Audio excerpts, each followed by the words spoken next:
Estamos de regreso y ahora sí con nuestro invitado de la noche, el juez Felipe Fuentes, juez séptimo de Circuito Penal. El juez le tocó enfrentar un proceso porque en el trayecto hacia su casa en Arraiján, cuando se desplazaba en una moto, se cayeron unos documentos que pertenecían al juzgado. Esos documentos que pertenecían al juzgado, en su momento se le abrió un proceso por sustracción de documentos públicos, ¿no?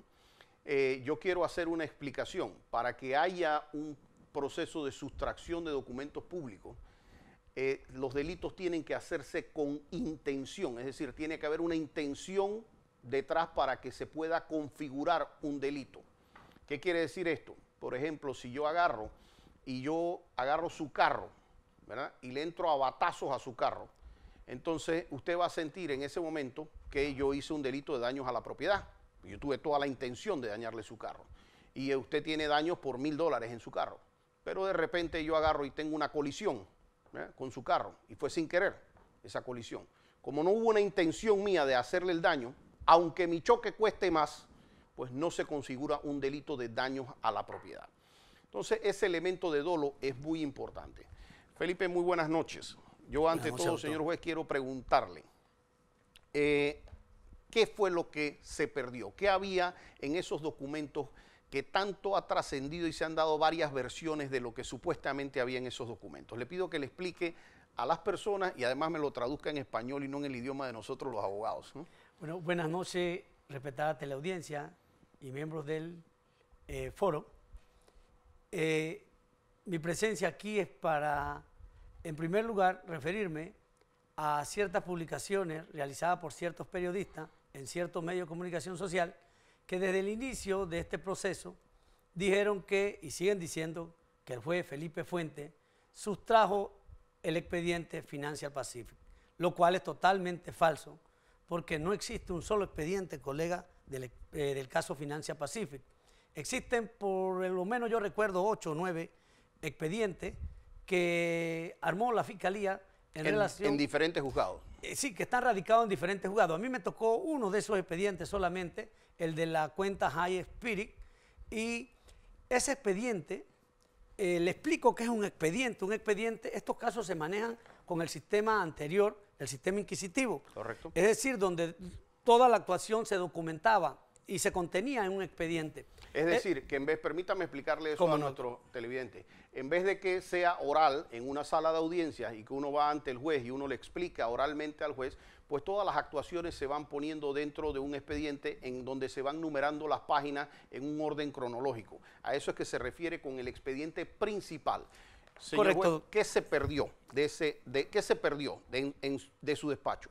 Bueno, el expediente principal, donde están todas las pruebas, donde están todas las actuaciones originales del Ministerio Público, colega, y público televidente, siempre ha permanecido y sigue en el despacho de la Fiscalía Séptima Anticorrupción, donde supongo que no se le ha podido perder ni una coma. Para que la gente no se nos confunda entre lo que es la Fiscalía Séptima y el Juzgado Séptimo. La Fiscalía Séptima no es su despacho. No, claro que no. La Fiscalía Séptima es la parte del Ministerio Público que investiga el hecho en el sistema inquisitivo.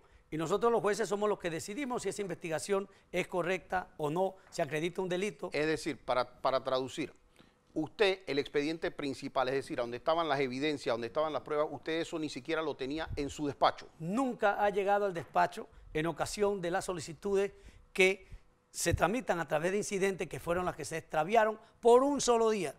Un solo día se extraviaron esas... O sea, el expediente no se pudo haber perdido porque ni siquiera estaba en su despacho. Claro que no. Entonces, lo que yo tenía en mi despacho, doctor, y permítame que aquí me tome la palabra, sí. Lo que yo tenía en mi despacho, amable teleaudiencia, eran unas solicitudes que se tramitan en cuadernillos, que llamamos incidentes, que son bien pequeños.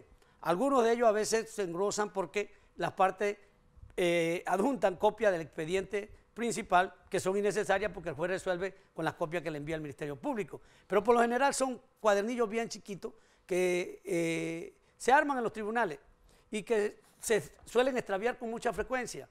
En los tribunales es muy frecuente, con el sistema inquisitivo, que se pierdan y no se sabe cómo, ni por qué, ni cuándo, expedientes, documentos, incidentes, y para eso la ley contempla un trámite de reposición porque es sencillo reponer un expediente, ya que las partes involucradas, interesadas, tienen copia de todas las actuaciones. Se les llama audiencia y ellas entregan las Claro, copias que se le dieron. O el expediente ha ido a diferentes instancias y en diferentes instancias tienen las copias. Claro, ahora eso se repone fácilmente, eso no le causa un perjuicio grave a nadie. Eso que usted llama solicitudes, ¿verdad? Esos, por ejemplo, son que yo fui y le hice una hoja a usted y le digo, señor, o 2 hojas o lo que sea, y le digo, señor juez, yo le estoy solicitando una fianza para mi cliente. Sí. O yo le estoy solicitando la nulidad de tal cosa. Claro. Es decir, ¿qué era el daño si se hubiera perdido eso? Ninguno.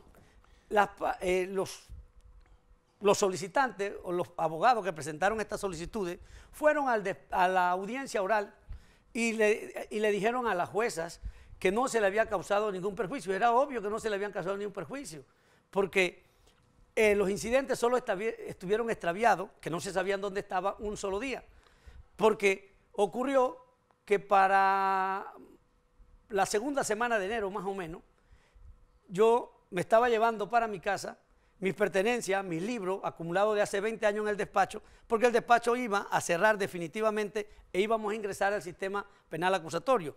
Yo me estaba llevando todos mis documentos para la casa en sobres amarillos y no sé cómo, de verdad que todavía no sé cómo ni cuándo, esos incidentes se fueron en uno de esos sobres a mi casa. Claro, cuando yo me di cuenta que estaba en mi casa, doctor, lo que hice el siguiente día laborable, que fue el lunes, a las 7:30 de la mañana, venía de mi casa, yo vivo en Arraiján, el despacho queda en Ancón.